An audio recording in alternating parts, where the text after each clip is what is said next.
I was just looking for the sports channel, Gary.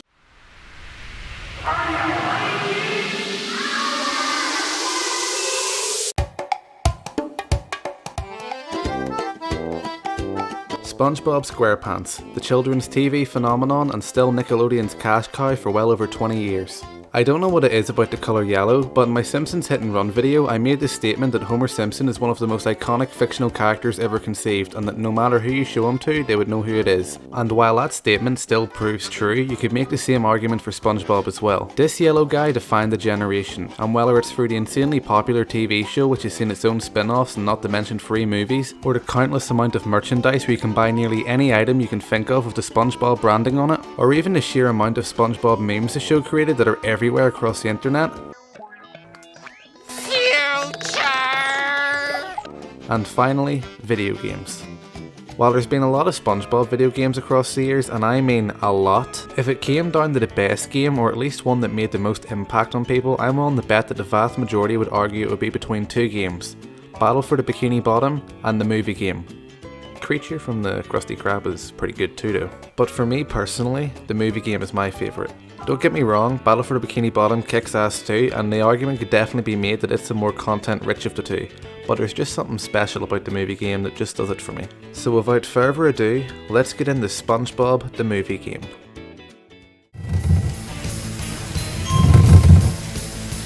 Bro, fuck this game. Let me first make this really clear from the get-go.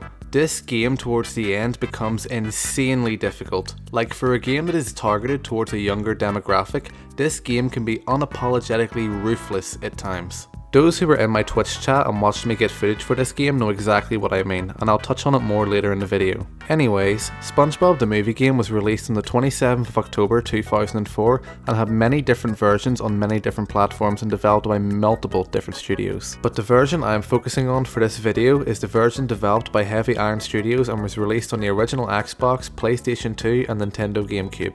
The story of the game just follows the movie, and for the 5 people in the world that hasn't seen the SpongeBob movie, spoilers alert, I'm going to try and go through this story as fast as I can. Starting now. Mr. Krabs opens a Krusty Krab 2, SpongeBob thinks he's the manager and is severely let down to find out he isn't, becomes very depressed and drowns his sorrows in ice cream. You know, because it's a children's show. While this is going on, Plankton finds a plan called Plan Z, which sees him steal the crown from Prince Neptune, not that one, this one, and frames Mr. Krabs.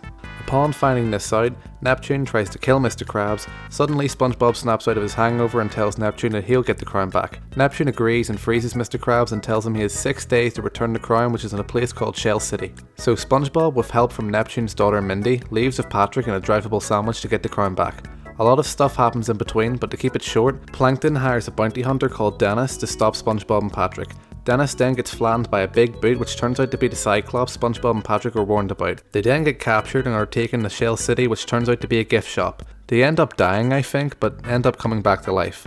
They escape Shell City and for some reason David Hasselhoff is there, well, in the movie at least, since it's slightly altered in the game. I'll get to that. They then hitch a ride on the Hoff's back and suddenly a boot appears and they meet Dennis again, which is short-lived because he ends up getting flung clean off the Hoff's back straight away by a boat. SpongeBob and Patrick then get launched back into the ocean, and when they return to the Bikini Bottom they see that Plankton has turned everyone into slaves, and with the power of music SpongeBob saves the day.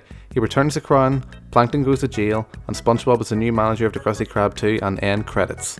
I know I missed a ton of little details along the way, but this was just a brief summary, since this video is about the game and not a deep dive into the movie's plot. And speaking about the game,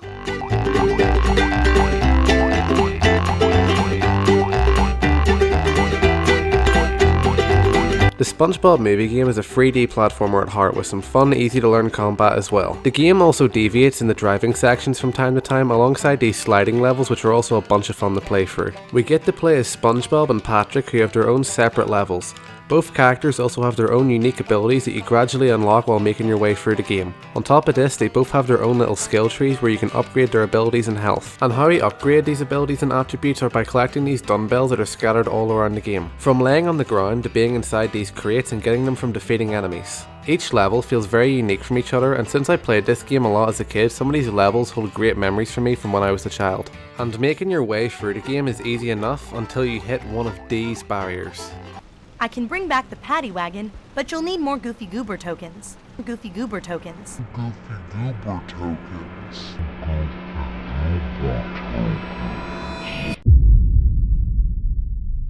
I streamed this whole game start to finish on Twitch.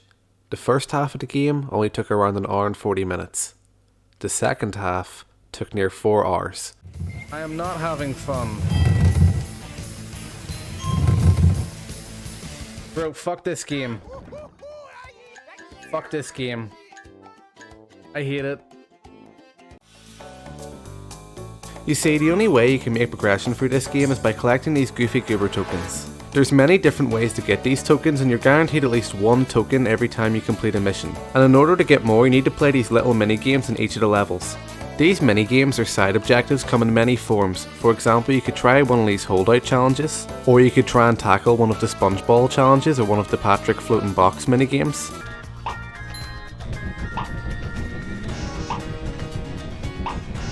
If anything's going to make you want to hurl, it's that. Or using the Portaloo, which are located at certain points during a level, usually near the end, you can change character to get to a place where the stage's main character could not. For example, in this SpongeBob stage, there's a token near the end of this course, but you need Patrick to get to it since SpongeBob doesn't have the ability to swing on these floating ice cubes.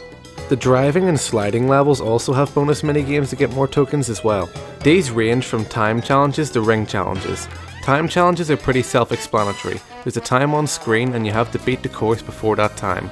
The ring challenges are definitely the harder of the two, where you need to drive or slide, depending on what level you're doing this on, through these rings. And trust me, this is way easier said than done. Fuck. No way, no way, no way. No fucking way. Ah, fuck. Clean off. Once you get to the halfway point of this game, it's mandatory to play some of these mini-games, since just making it to the end of each stage won't grant you enough tokens to continue with the game. So with Mindy halting my progress by needing 20 tokens and me only having 16, thus began my quest to get more. So I did as she asked, by completing time trials and ring trials to get enough tokens to continue with the next level. Hopefully this isn't an issue I have to deal with too many times, right?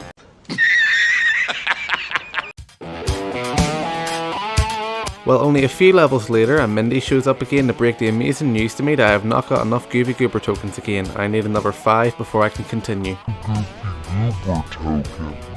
Up to this point, I was trying my absolute hardest to avoid the ring challenges like the plague, because as my chat on Twitch knew, there wasn't anything I hated more than the ring challenges, and I made that crystal clear at many points. I'm not doing that again. I fucking hate that. I'm doing a different challenge. Screw that. I'll do the time challenge. Yes. Alright, not a ring trial. Not a chance in hell I'm doing it. But with other challenges wearing Finn, it was looking more like I had no other choice. Alright, I might just have to swallow my pride and do a ring challenge. I don't think there's any way around it. And yeah, the results were less than desirable. I haven't played much of Battle of Bikini Bottom. I played... You're fucking kidding me. No, it...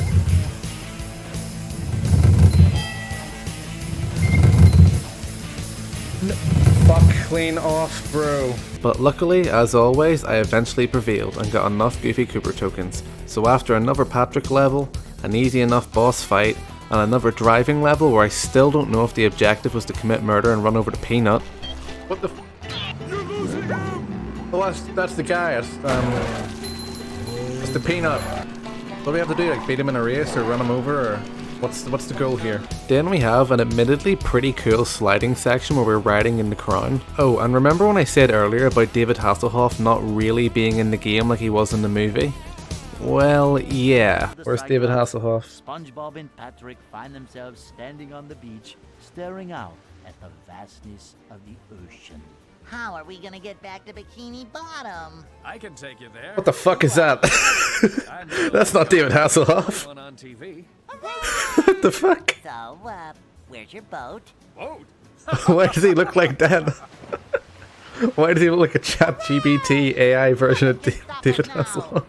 We then have one more boss fight on AI Hasselhoff's hairy back, and then we finally get to play one more SpongeBob level. I'm sorry, SpongeBob. Oh, you don't have enough Mindy. Goofy Goober tokens. Well, here we go again. So by now, you know the drill. I had to backtrack and complete more challenges to get the required amount of tokens to continue. It was at this point of the game I definitely felt a difficulty spike. I had completed all the easy challenges, so all that was left was the hard ones.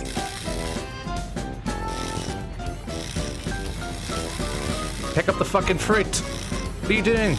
And even after completing the other challenges and getting enough tokens, this next SpongeBob level kicked my ass.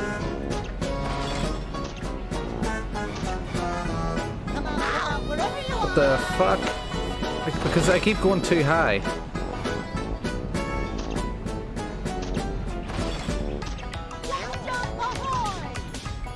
SpongeBob, what the fuck are you doing? It makes sense that this level is as hard as it is, given that it's the last proper level of the game, with the next two levels being a driving mission and a boss fight. In fact, this part here I was stuck on for ages, and the funny bit is, it wasn't even that hard, I just had no idea where to go and was just being an idiot. Alright, so where do we go now? It's showing that I can change to be Patrick, but I don't think I need to be Patrick. Now, I was going to show how long this took me by speeding the video up by 2000%, but every time I tried this, Adobe Premiere would have a stroke, so you just have to trust me that this did take an embarrassing amount of time to complete. How do I get in here? Do I bowl for it? I'm a fucking idiot. I'm such an idiot. You just walk up to the door and hit R. I'm a fucking moron. Why did I not even try that? The rest of the level was for sure challenging, but at least not to the point where I was stuck for over 10 minutes on a single segment. So we beat this level, and all that was standing between us and the final boss was one more driving level. So, not that bad, right? SpongeBob, you're almost there. But Mindy... I think I can bring it back, but you'll need more You've goofy got to be tokens. kidding me. Come back as soon as you can. No fucking shot. You know what sucks even more than the ring challenges? Ring challenges, but with inverted controls. Fuck. So yeah, the Sonic Wave ring guitar challenges sucked, so I went back and completed the easier ring challenges I missed earlier. With finally enough tokens to give to Mindy for the last time, thank fucking Christ, we played a last driving level that's a walk in the park. And then finally, we reached the game's last boss fight. I haven't really touched on the boss fights up to this point because really I don't have much to say about them. There's a handful of them throughout the game, but they're all mind-numbingly easy, with only the last boss fight being somewhat of a challenge. And talking about the last boss fight, it kicks ass and definitely is such a high note to end the game on. I mean, just listen to the soundtrack.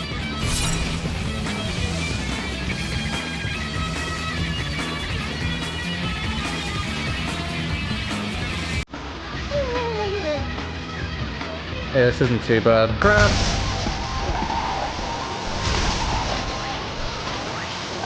This should be it.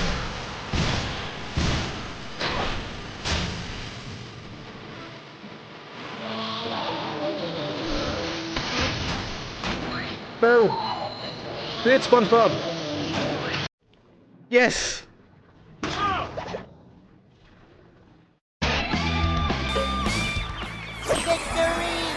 Holy fuck, I think I did it. So yeah, what a great way to end a great game.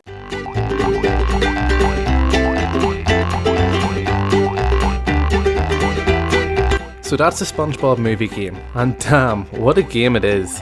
It does suck that this game is sometimes overshadowed by Battle for the Bikini Bottom, because this game can really stand tall on its own and be an amazing experience in its own right. I mean, there is little nitpicks I have, like whilst a lot of the voice actors from the original show reprised their roles in the games, some chose not to, and it's kind of easy to tell who. Hello, boys. Who are you?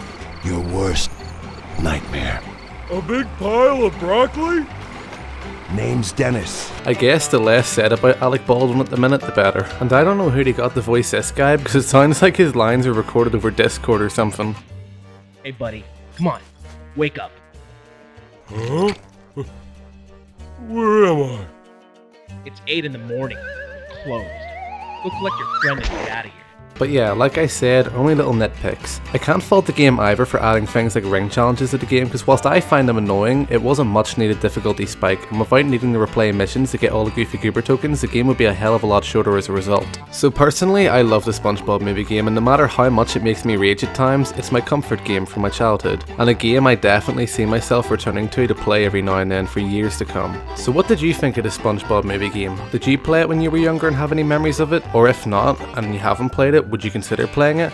Regardless if you have or not, leave a comment in the comment section down below. I always love reading about other people's experiences with games that made an impact on my childhood, so let's get a discussion going. And also, if you enjoyed this video, leaving a like and subscribing really helps support the channel and motivates me to make more videos like these. I also have other videos about games you might have played as a kid, such as The Simpsons Hit and Run, 007 Nightfire, and a whole lot more.